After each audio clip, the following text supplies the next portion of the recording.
Graça e paz, eu sou a professora e missionária Valessa Silva e hoje eu trago uma mensagem que vai mudar a tua vida. Uma mensagem que vai te dar entendimento, ousadia, para que você possa recomeçar, reconstruir em nome de Jesus aquilo que antes para você não era possível. Trago a história de um homem, de um copeiro, de um servo, de um líder chamado Neemias, a qual nós iremos conhecer desde a introdução dessa história até o momento ao qual Neemias alcançou o seu grande objetivo. Amém? Você pode ficar só alguns minutos e ouvir o que Deus tem para falar com você?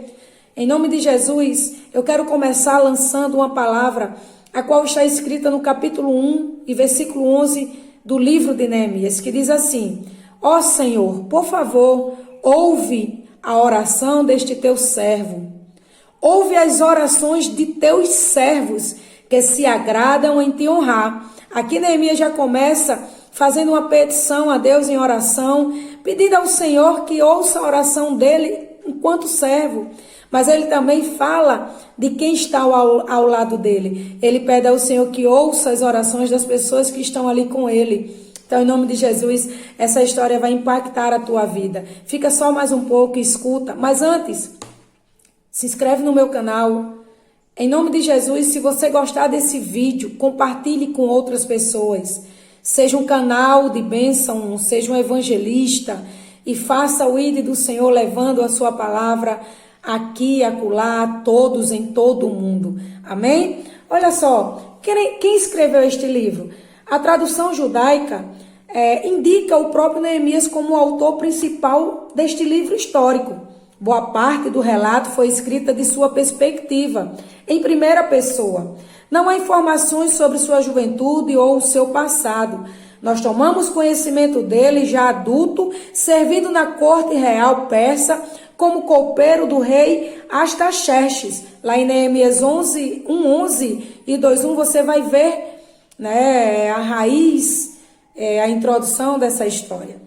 Essa posição de prestígio revela o caráter honrado de Neemias, sim, porque ser copeiro era, sem dúvida, uma das funções mais importantes, de um reinado. Naquela época, a pessoa de maior confiança do rei era quem provava as comidas, os vinhos, e por isso ele tinha tanto privilégio por ser copeiro. Embora tenha permanecido na Pérsia depois de os exilados terem recebido permissão de voltar para casa, ele tinha imenso interesse em saber como estavam as coisas em Judá. O seu irmão Hanani tinha voltado para Judá anteriormente. Neemias 1:2 vai falar sobre. Neemias pode ser lido como uma sequência do livro de Esdras, e alguns acadêmicos acreditam até que os dois formam originalmente uma única obra. É possível que Esdras tenha compilado os relatos originais de Neemias, juntamente com outros materiais, para criar o livro de Neemias. Alguns estudiosos, contudo, insistem que foi o próprio Neemias quem escreveu o livro. Eu, particularmente, também acredito que foi o próprio Neemias, pela riqueza de detalhes, as quais a gente conhece, escuta, e recebe quando a gente começa a receber, cada versículo desse livro. Mas onde estamos, O livro se inicia na cidade persa de Suzã, no ano de 444 a.C. Mais tarde, naquele mesmo ano, Neemias viajou para Judá, liderando o terceiro e último grupo de judeus que retornou após os 70 anos de exílio da Babilônia. Esdras conta a história dos dois retornos anteriores. A maior parte do livro enfoca fatos ocorridos em Jerusalém. A narrativa se encerra por volta de 430 a.C. e os estudiosos acreditam que o livro foi escrito pouco depois disso. Neemias registra os últimos eventos históricos do Antigo Testamento. Embora o livro de Esté apareça depois de Neemias no cânone, os acontecimentos ali narrados aconteceram no período de tempo relatado nos capítulos 6 e 7 de Esdras, entre o retorno da primeira e da segunda leva de pessoas a Judá. Amém, irmãos? Em nome de Jesus, porque este livro é tão importante. Neemias era um leigo, e não um sacerdote como Esdras ou um profeta como Malaquias. Era servo particular do rei persa antes de liderar o retorno de um grupo de judeus para Jerusalém com o propósito de reconstruir os muros da cidade. Sua familiaridade com questões políticas revelou-se de grande importância na liderança da comunidade judaica durante seus esforços de reconstrução. Sob a batuta de Neemias, os judeus resistiram à oposição e se uniram para reconstruir os muros de Jerusalém. Neemias liderou por meio de seu exemplo, aleluia, abrindo mão de uma posição respeitável no palácio imperial em favor de um trabalho difícil em um distrito politicamente insignificante. Firmou parceria com Esdras, que também aparece neste livro, a fim de solidificar os alicerces políticos e espirituais do povo. Sua humildade perante Deus, aqui a gente pode ver, através das suas orações e intercessões no início, já no capítulo 1 e 9, forneceram um exemplo para o povo seguir. Neemias era um exemplo de homem de oração, de intercessão e de muita ousadia. Ele não reivindicou a glória para si. Antes, ele deu sempre crédito, ele deu sempre glória ao seu sucesso, a tudo que acontecera a Deus. E qual é a ideia central? Neemias relata a reconstrução de Jerusalém, a capital de Judá.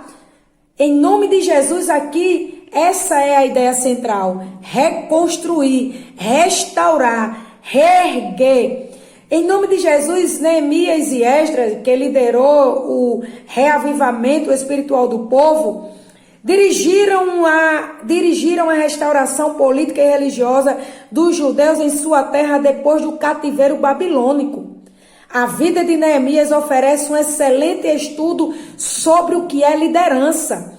Ele superou tanto a oposição, exemplo que nós vemos quando a gente vê Sanbalat e Tobias se levantando para atrapalhar, para fazer com que Neemias desistisse sobre a liderança dele, baseado naquele povo. Ele superou tanto essa oposição externa como a oposição interna, a agitação do povo, o medo, a dúvida. Ele exerceu as suas habilidades administrativas ao separar metade do povo para construir e a outra metade para vigiar os samaritanos, que todos sabem que eram liderados por Sanbalat e Tobias, porque a todo momento eles ameaçavam atacar. Você vê melhor no capítulo 4 de Neemias. Como governador, Neemias ele negociou a paz entre os judeus, que não estavam contentes com os impostos pagos aos persas. Ele demonstrou inabalável determinação de completar os seus objetivos. Em nome de Jesus, nós vemos essas realizações resultarem em um povo encorajado, renovado, restaurado e entusiasmados com o futuro. E qual é a aplicação disto para a minha vida e para a sua? Neemias nos mostra o tipo de impacto significativo que uma pessoa pode causar sobre uma nação, sobre o seu trabalho, sobre a sua casa, sobre a sua família, sobre o seu clube de futebol, não importa.